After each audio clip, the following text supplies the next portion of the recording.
주시는 말씀은 창세기 41장입니다.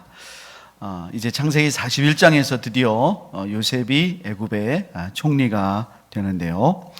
우리 한번 1번 문제를 다 같이 한번 읽어보겠습니다. 자, 시작. 창세기 41장은 만 2년 후에라는 말씀으로 시작합니다.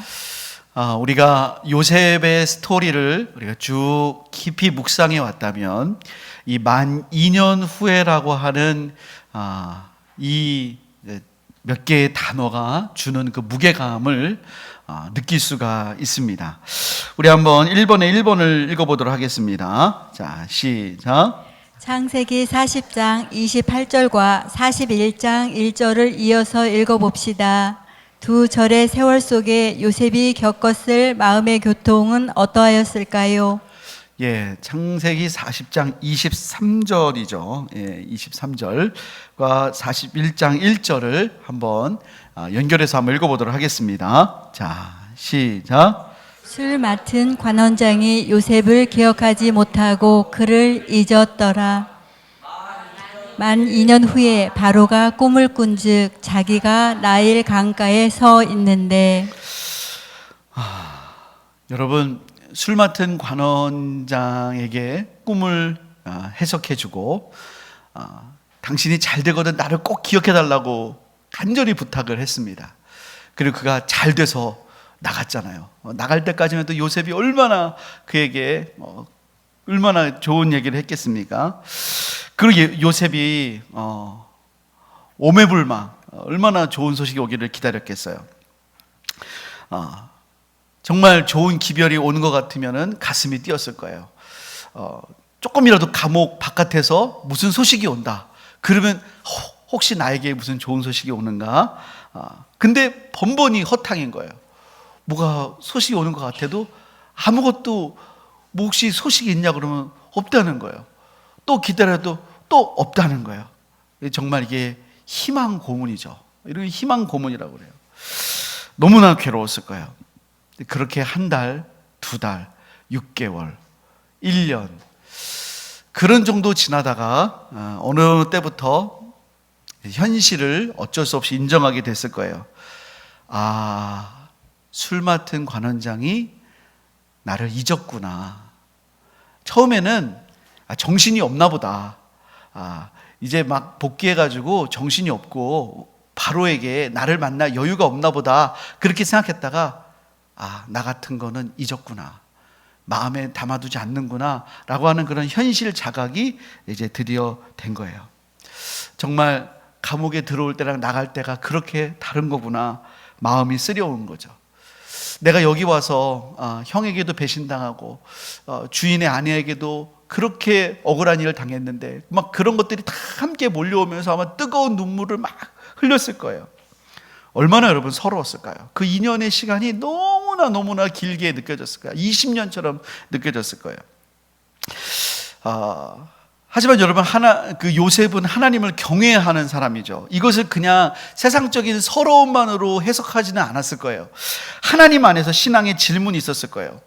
근데 내가 이 술 맡은 관원장의 꿈을 해몽할 때 이건 내가 그냥 풀어준 게 아니라 하나님의 감동이 있었는데 그 과정 속에 하나님의 인도하심과 이끄심이 있었는데 아마 기도했을 거예요. 하나님 이게 뭡니까?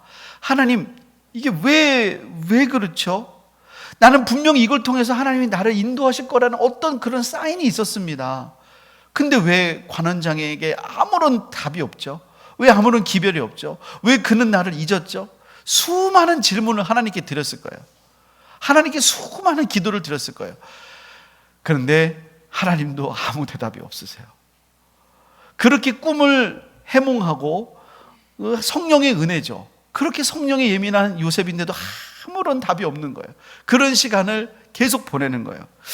그러다가 저는 요셉이 어느 순간에 하나님께 이런 고백을 드렸을 거라고 믿어요. 하나님, 그렇지만 내가 이 모든 걸 다 모르지만 하나님 이게 어떻게 된 건지 나는 전혀 모르지만 바깥 일도 모르고 술 맡은 관원장의 그 속내도 모르고 아무것도 모르지만 하나님을 믿습니다. 할렐루야. 왜 그렇게 제가 생각하냐면 시편 105편 19절에 보면은 여호와의 말씀이 응할 때까지 요셉을 단련했다고 그랬거든요. 결국 그가 말씀 가운데 단련됐어요. 그가 말씀으로 하나님을 고백한 거예요. 그래서 그가 어떤 상황에서든 저는 하나님을 믿습니다. 자, 그 고백까지 저는 갔다고 분명히 믿어요.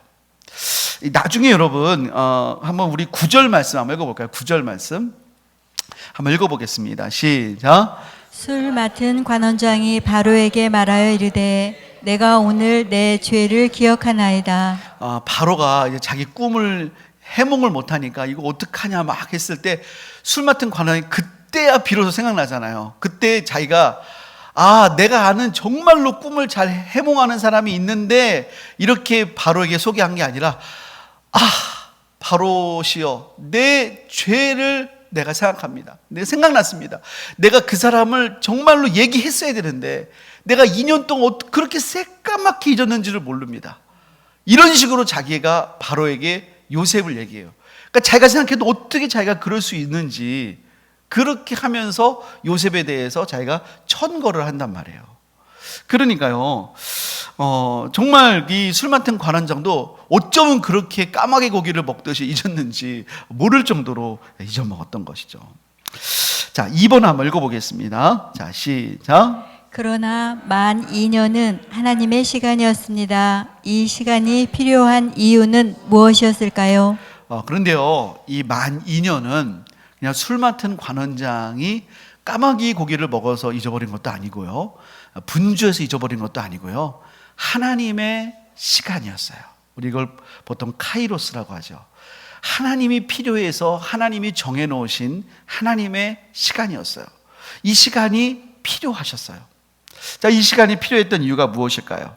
우리 참고 말씀이 두 가지가 있는데요. 우리 갈라디아서 4장 4절부터 5절을 한번 읽어보겠습니다. 자, 시작.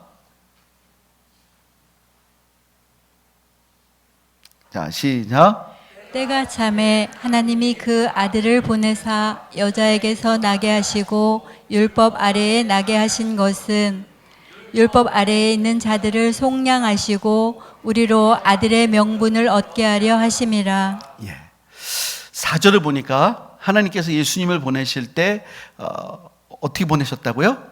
때가 참에 하나님이 그 아들을 보내셨어요. 하나님이 예수님을 보내시겠다고 약속하신 맨 처음이 언제냐면 아담이에요.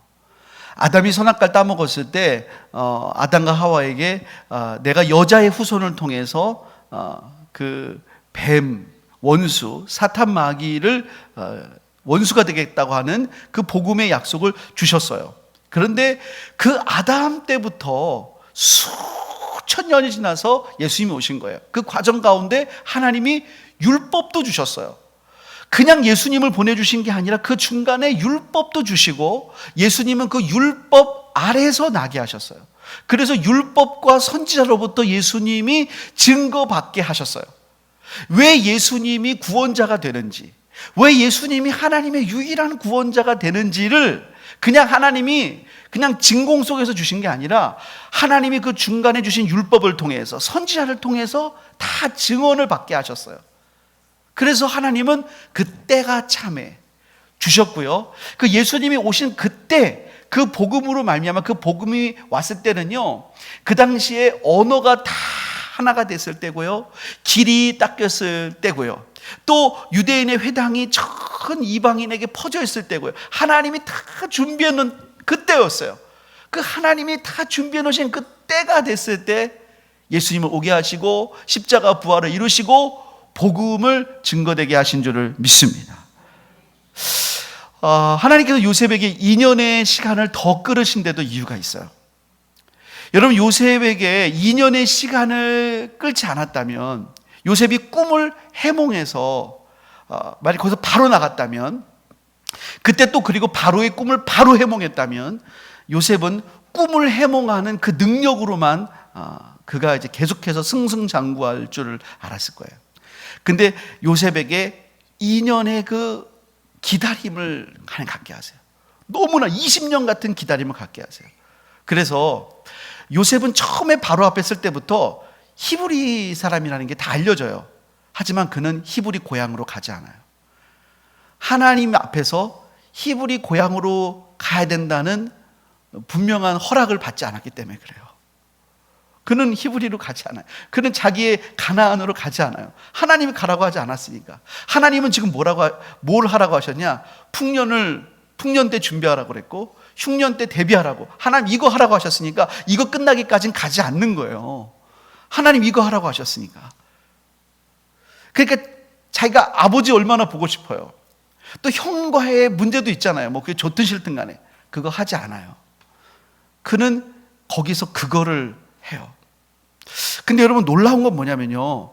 그래서 그가 이제 9년 만에 형들이 찾아오잖아요. 근데 그 기간 동안에 유다가 준비가 되는 거예요. 38장의 유다를 보면은요. 유다가 연약하고 허물이 많잖아요. 근데 유다가 그 허물 많은 유다가 변화되고 그 하는 기간이 그 요셉이 총리가 되고도 아직 유다는 다 변하지 않아요. 그 9년의 시간까지 다 찼을 무렵이라고 봐요. 그 찼을 무렵까지 됐을 때쯤이 그때가 유다가 변화돼서 이제는 희생적인 유다, 이제는 리더십이 있는 유다가 되는 거예요. 그때쯤이 43장의 유다하고 맞아 떨어지는 거예요. 그러니까 하나님은 요셉에게 그 2년의 시간을 감옥에서 이렇게 더 연장시킴으로써 하나님의 때를 기다리는 것을 훈련하게 하시고, 그것 때문에 자기가 총리가 됐다고 해서 함부로 고향에 돌아가지 않고요. 그가 하나님이 있으라고 할 때 있고요. 그래서 형들이 찾아올 때까지 기다리고, 그동안 유다는 변화된 모습으로 찾아오게 되고, 그 유다는 그때 변화됐기 때문에 예수님의 그 오실 조상이 될 그 리더십의 장자의 역할을 할 수 있도록 준비가 되도록 그 모든 것들이 하나님의 때에 맞게 다 역사가 되는 것이죠. 그러므로 여러분, 하나님에게는 이 만 2년이 필요했어요.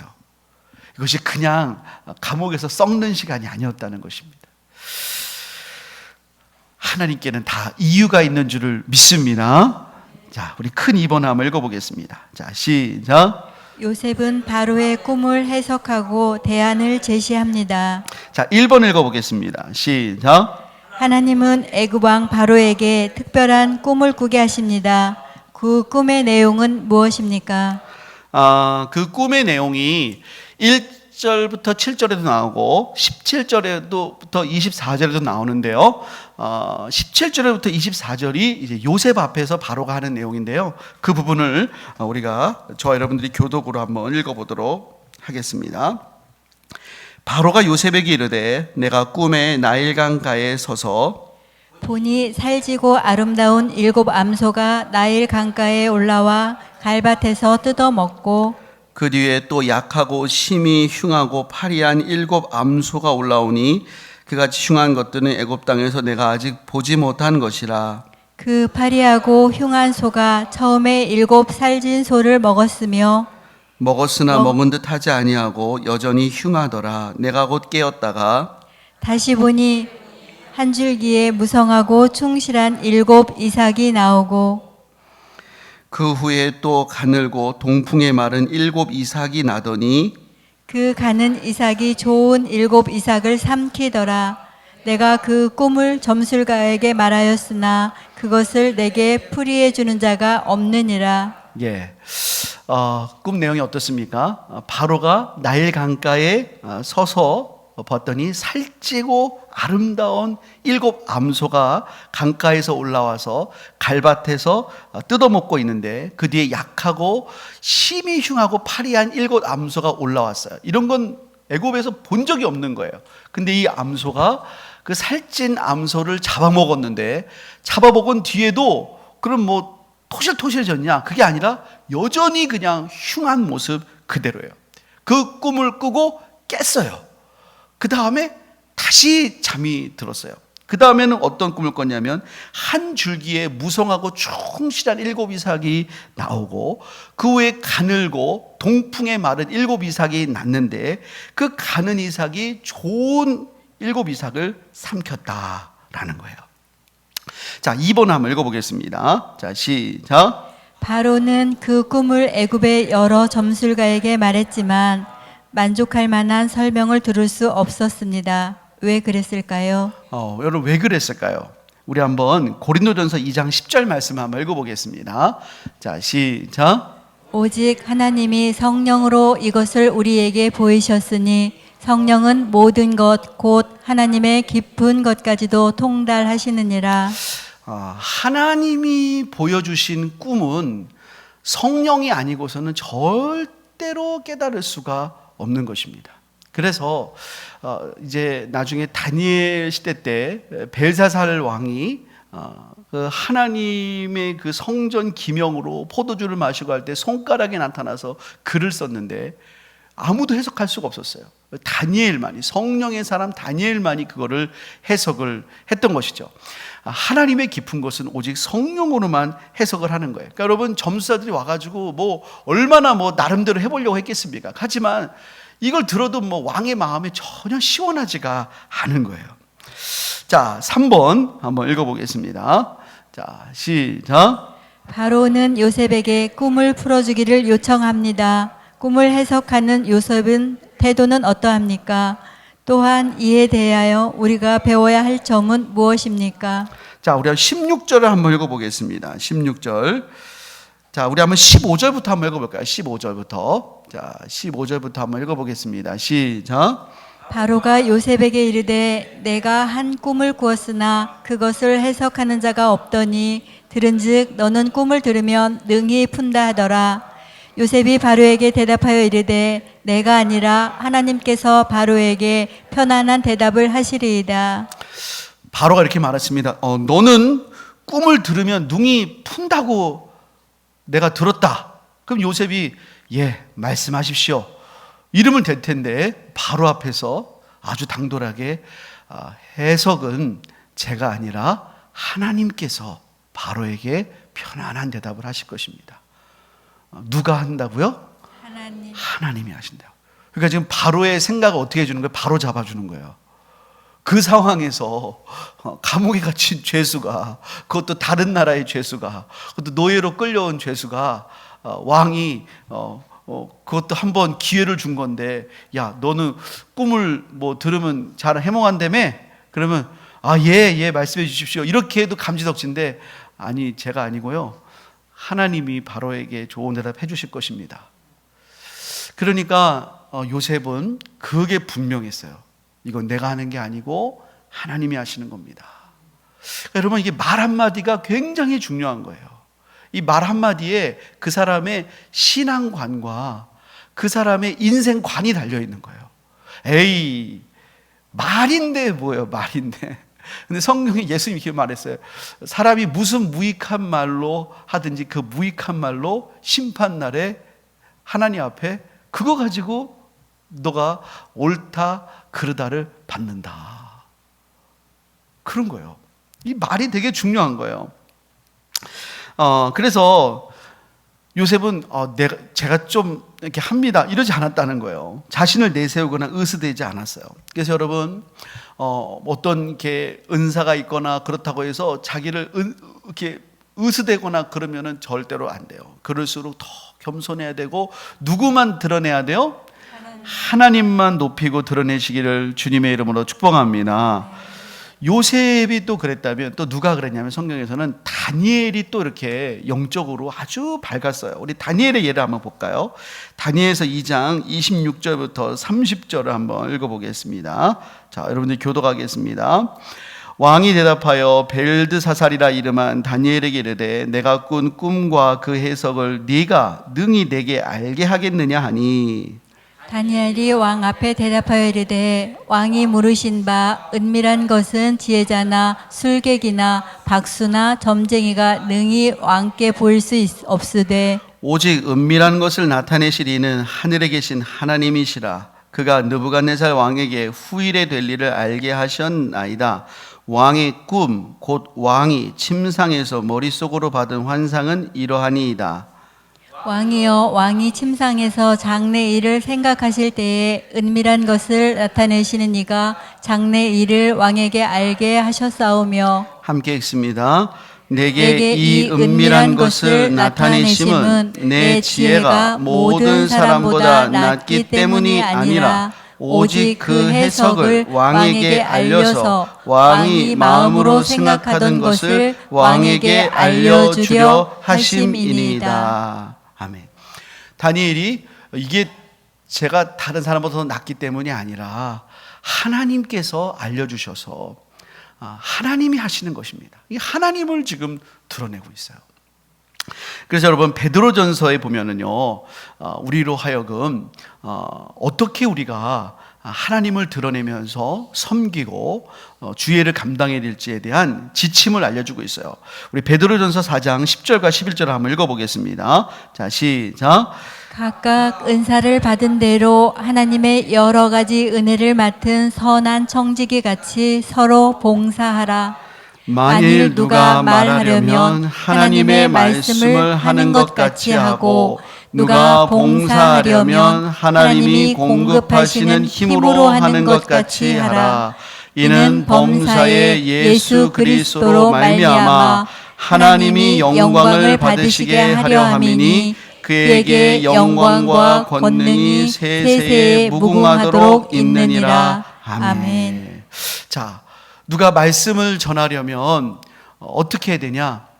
하나님께서 우리에게 너무 사람이 드러나면 안 된다는 거예요. 하나님이 우리에게 정말로 주시는 말씀으로 받는 것처럼 그렇게 해야 된다는 거죠. 너무 자기 자랑이 드러나도 안 되고 너무 자기 중심적으로 뭐가 되면 안 된다는 거죠. 또 봉사하는 것도 하나님이 공급해 주셔서 하나님이 은혜를 주셔서 하는 것 같이 그렇게 해야지 너무 자기가 또 드러나도 안 된다는 거예요. 그래서 범사에 예수 그리스도로 말미암아 하나님이 영광을 받으시게 해라. 그렇게 말씀을 하고 계셔요. 자, 이것이 우리가 하나님의 일을 감당할 때 주시는 그 원칙인 것입니다. 자, 요셉이 이렇게 했다는 거예요. 그가 그렇게 연단을 받아서 이것은 제가 하는 것이 아니라 하나님이 바로에게 편안한 대답을 주실 것입니다. 그렇게 답변을 한 거예요. 자, 4번 한번 읽어보겠습니다. 4번. 자, 시작. 요셉은 바로의 꿈을 해몽함과 더불어 위기에 대한 대안도 제시했습니다. 그 내용은 무엇입니까? 자, 25절부터 36절 우리 한번 같이 한번 읽어보겠습니다. 자, 저와 여러분들이 한 절씩 읽어볼게요. 요셉이 바로에게 아뢰되 바로의 꿈은 하나라. 하나님이 그가 하실 일을 바로에게 보이심이니이다. 7 좋은 암소는 7회요 7 좋은 이삭도 7회니 그 꿈은 하나라. 그 후에 올라온 파리하고 흉한 소는 7년이요 동풍에 말라 속이 빈 7 이삭도 7회 흉년이니 내가 바로에게 이르기를 하나님이 그가 하실 이 일을 바로에게 보이신다 함이 이것이라. 온 애굽 땅에 7회 큰 풍년이 있겠고 후에 7회 흉년이 들므로 애굽 땅에 있던 풍년을 다 잊어버리게 되고 이 땅이 그 기근으로 망하리니 후에 든 그 흉년이 너무 심함으로 이전 풍년을 이 땅에서 기억하지 못하게 되리이다. 바로께서 꿈을 2번 겹쳐 꾸신 것은 하나님이 이 일을 정하셨음이라. 하나님이 속히 행하시리니. 자, 여기까지가 해몽이에요. 해몽이 크게 3가지의 해몽이 있습니다. 첫 번째는 뭐냐면요, 25절부터 보시면은요, 요셉이 한 이 말에 바로가 먼저 탕 쓰러지는 거예요. 바로의 꿈은 하나라. 바로가 꿈을 여러분 몇 개 꿨어요? 하나 꿨어요? 2개 꿨어요? 2개 꿨잖아요. 근데 요셉이 이렇게 말해요. 바로의 꿈은 하나라. 거기서 바로가 무너져 버린 거예요. 왜냐하면 바로는 처음부터 요셉에게 말할 때 자기 꿈을 말할 때 이게 원문을 보면 단수로 말해요. 자기 생각에는 이게 아무래도 그냥 이게 잠재적으로 하나인 것 같은 거예요. 그래서 성서학자들은 바로는 처음부터 뭔가 이게 꿈들이라고 하지 않고 꿈이라고 단수라고 말. 근데 요셉이 성령으로 안 거예요. 바로의 꿈은 하나다. 하나님이 그가 하실 일 바로에게 보이십니다. 그리고 두 번째도 이렇게 말하죠. 그 꿈은 하나라. 이 꿈은 하나입니다. 두 개가 아닙니다. 이 꿈은 하나입니다. 그 순간 바로가 땅 한 대 맞고 마음이 확 열려버리는 거예요. 마음이 시원해버리는 거죠. 그때부터 듣는 거예요. 이제 노예가 아무리 깎고 와도 이제 감옥의 죄수인데, 누가 얘기해도 듣지 않더니 그냥 귀가 확 열리는 거예요. 바로의 꿈은 하나라. 두 번째, 이거는 7년 풍년이고 7년 흉년입니다. 근데 7해 흉년 뒤에는 풍년에 아무리 좋은 풍년 다 잊어버립니다. 너무 기근이 심하기 때문에. 딱 이해가 되는 거예요. 그렇구나. 그 꿈이 샥 이해가 되는 거예요. 두 번 겹쳐 꾸신 것은 하나님이 이 일을 정하셔서 속히 행하시는 겁니다. 그 꿈이 해봉되기 전까지 너무 이해가 안 되는데 들으니까 샥 이해가 되는 거예요. 여러분, 성령이 해석을 해주시면 이런 거예요. 여러분, 우리가 말씀을 들을 때 하나님께서 깨닫게 해주시면은요, 그냥 들으면은요 마음이 시원하고요, 이해가 되고요. 그렇구나. 여러분, 그럴 때 있지 않아요? 말씀 들으면 마음이 시원하고 그냥 지혜가 생기고 그렇구나.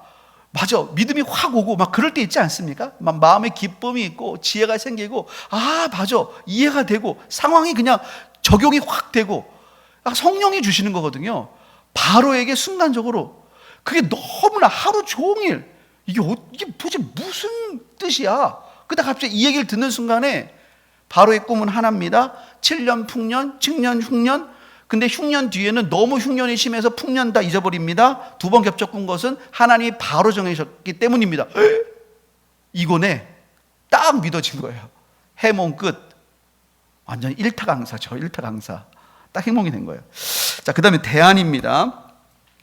자, 33절부터 36절까지 저와 여러분들 교독합니다. 이제 바로께서는 명철하고 지혜 있는 사람을 택하여 애굽 땅을 다스리게 하시고, 바로께서는 또 이같이 행하사 나라 안에 감독관들을 두어 그 7해 풍년에 애굽 땅의 5분의 1을 거두되 그들로 장차 올 풍년의 모든 곡물을 거두고 그 곡물을 바로의 손에 돌려 양식을 위하여 각 성읍에 쌓아두게 하소서.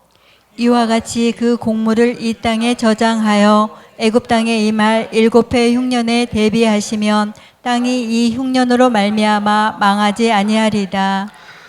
첫 번째 대안은요, 명철하고 지혜 있는 총책임자를 선정하셔야 됩니다. 그래서 그가 애굽 온 땅을 이 문제를 놓고 관리를 해야 됩니다. 두 번째는요, 총책임자만이 아니라 그 밑에 그 총책임자의 말을 따를 감독관들을 다 두어야 됩니다. 그래서 7해 풍년의 때 두어야 됩니다. 세 번째는요, 7해 풍년의 때 애굽 땅의 소산의 5분의 1씩만 거두면 됩니다. 너무 풍년이기 때문에 5분의 1만 거두면 7해 흉년을 대비할 수 있습니다.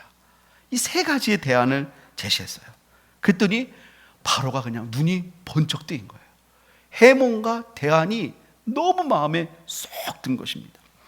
자, 우리 큰 3번 문제 한번 읽어보겠습니다. 자, 시작. 바로는 요셉을 애굽의 총리로 세우고 전적인 권한을 위임합니다. 자, 1번 문제 읽어보겠습니다. 시작. 요셉이 이처럼 존귀하게 여김을 받게 된 이유가 무엇입니까?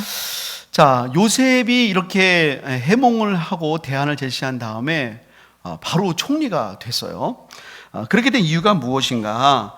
우리 37절부터 44절 저와 여러분들 교독하겠습니다. 바로와 그의 모든 신하가 이 일을 좋게 여긴지라. 바로가 그의 신하들에게 이르되 이와 같이 하나님의 영에 감동된 사람을 우리가 어찌 찾을 수 있으리요 하고 요셉에게 이르되 하나님이 이 모든 것을 내게 보이셨으니 너와 같이 명철하고 지혜 있는 자가 없도다. 너는 내 집을 다스리라. 내 백성이 다 내 명령에 복종하리니 내가 너보다 높은 것은 내 왕좌뿐이니라. 바로가 또 요셉에게 이르되 내가 너를 애굽 온 땅의 총리가 되게 하노라 하고 자기의 인장 반지를 빼어 요셉의 손에 끼우고 그에게 세마포 옷을 입히고 금 사슬을 목에 걸고 자기에게 있는 버금술에 그를 태우매 무리가 그의 앞에서 소리 지르기를 엎드리라 하더라. 바로가 그에게 애굽 전국을 총리로 다스리게 하였더라. 바로가 요셉에게 이르되 나는 바로라 애굽 온 땅에서 내 허락 없이는 수족을 놀릴 자가 없으리라 하고. 예.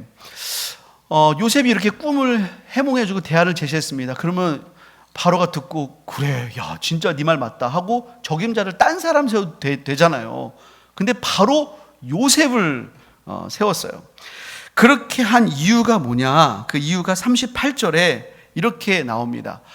이와 같이 하나님의 영에 감동된 사람을 우리가 어찌 찾을 수 있으리요? 첫 번째 이유는 뭐냐면요, 여러분 성령으로 충만했기 때문인 줄을 믿습니다. 여러분 성령 충만한 사람은 어떤 사람이냐면요, 위기 상황에 소망의 대안을 제시할 수 있는 사람인 줄을 믿습니다. 여러분 정말 이 시대에도 얼마나 위기예요. 여러분 얼마나 지금 위기에 있습니까? 그런데 여러분 이런 시대에도 소망을 말할 수 있는 사람, 대안을 말할 수 있는 사람, 생명을 말할 수 있는 사람은 예수의 사람, 성령의 사람밖에 없는 줄을 믿습니다. 여러분 모두 다 성령 충만한 하나님의 사람 되시기를 예수님의 이름으로 축복합니다.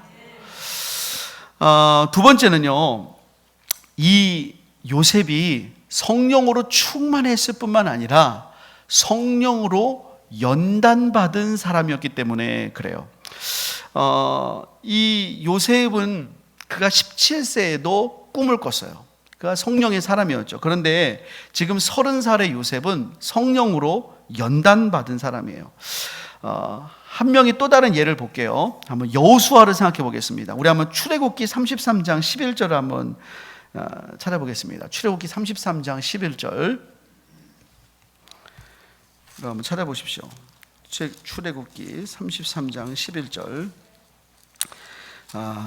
여호수아가 젊었을 때의 모습입니다. 자, 우리 한번 같이 읽어보겠습니다. 시작. 사람이 자기의 친구와 이야기함 같이 여호와께서는 모세와 대면하여 말씀하시며 모세는 진으로 돌아오나 눈의 아들 젊은 수종자 여호수아는 해막을 떠나지 아니하니라. 예, 모세가 하나님과 친구처럼 이야기할 때 젊은 수종자, 모세의 수종자입니다. 모세를 수종들던 젊은 청년 여호수아는 그 곁을 떠나지 않고 그 곁에서 계속해서 수종들면서 하나님의 영에 머무르는 사람이었죠. 근데 이제 광야 40년이 지났습니다. 이제 모세는 하나님 앞에 부름 받을 때가 됐습니다. 자, 그때 하나님께 모세가 묻습니다. 하나님, 내가 이제 제가 간 뒤에 누구를 지도자로 세워야 됩니까? 그때 하나님께서 이렇게 말씀하십니다. 민수기 27장 18절 한번 읽어보겠습니다. 민수기 27장 18절. 자, 시작. 여호와께서 모세에게 이르시되 눈의 아들 여호수아는 그 안에 영이 머무는 자니 너는 데려다가 그에게 안수하고. 예, 이 이유로 여호수아가 지도자로 쓰임 받아요. 그러니까 그는 40년을 준비해요. 40년을 뭐 하면서 준비하냐? 모세의 수종자로. 그 다음에 이제 에브라임 지파의 물론 지도자가 되긴 하지만 결국 모세의 뒤에서 계속 모세의 뒤에서 그는 모세의 그 지도를 받으면서 그는 그렇게 늘 뒤에서 수종들면서 40년을 있어요. 그러면서 뭐예요? 계속 코칭을 받는 것입니다. 연단을 받는 것이죠. 성령이 있었어요. 성령으로 충만했어요. 하지만 연단받았어요. 자, 17세의 요셉은요, 꿈을 꾸고 그걸 너무 지나치게 자랑했죠. 그 자랑 때문에 마치 칼이 칼집에 담겨있지 않은 것처럼 형들이 상처를 받았어요. 그의 꿈이 하나님이 주신 건 맞았지만 그의 꿈 때문에 형들은 많은 상처를 받았어요. 하지만 지금 요셉은 그는 바로에게 꿈을 해몽하면서 이제 바로는 다 죽었어요. 다 죽었어. 아무리 이제 풍년 7년 와도 흉년 오면 이제 다 끝났어요. 뭐 7년 풍년 왔다고 좋을 거 없어요. 흉년 7년 오면 이제 다 끝났어요.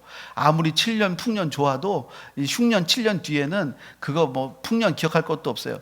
그게 아니라 하나님을 더 깊이 알게 됐어요. 하나님이 이런 꿈을 주시는 이유가 있구나. 이런 꿈을 안 주시는 게 아니라 주시는 이유가 있구나. 이것도 2번 주시는 이유. 하나님 이걸 알려주시는 것은 준비하라 하심이고, 주시는 이유는 신실하시고 긍휼이 많으시고 자비로우신 하나님이 우리에게 선한 길로 인도하시려고 하시는 뜻이구나. 하나님을 더 깊이 알아가면서 이거는 준비하라는 것이구나. 그래서 처음부터 얘기할 때 이렇게 얘기해요.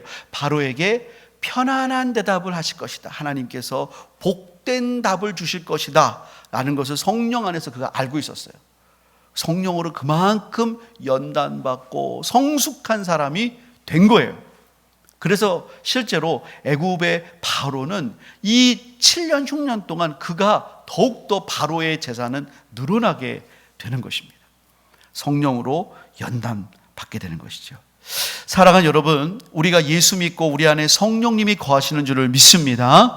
날마다 성령님과 동행하면서 우리가 성령과 함께하는 거룩한 인격, 성령의 열매가 풍성하시기를 소원합니다. 우리가 성령의 은사가 충만하고 성령의 열매가 충만해서 그래서 하나님 앞에 자유롭게 쓰임받는 우리 모두가 되시기를 축복합니다.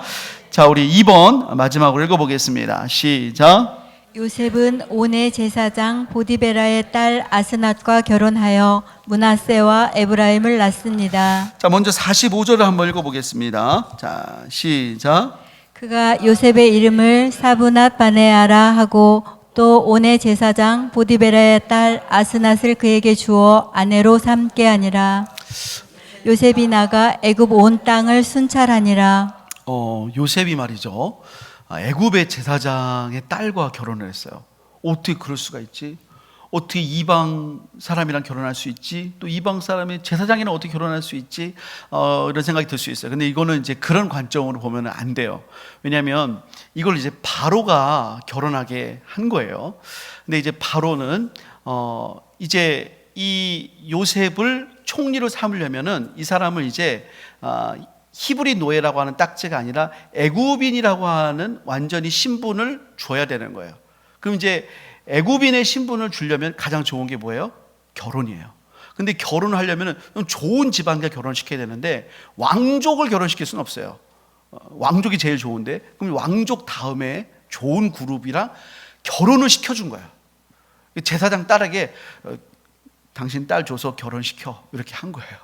그러니까 이거는 바로로서는 최고의 배려 조치를 시켜줬다라는 관점에서 봐야 되는 거예요. 자, 그 다음에 그래서 자녀를 낳습니다. 50절부터 52절을 한번 읽어보겠습니다. 자, 시작. 흉년이 들기 전에 요셉에게 두 아들이 나되 곧 온의 제사장 보디베라의 딸 아스낫이 그에게서 낳은지라.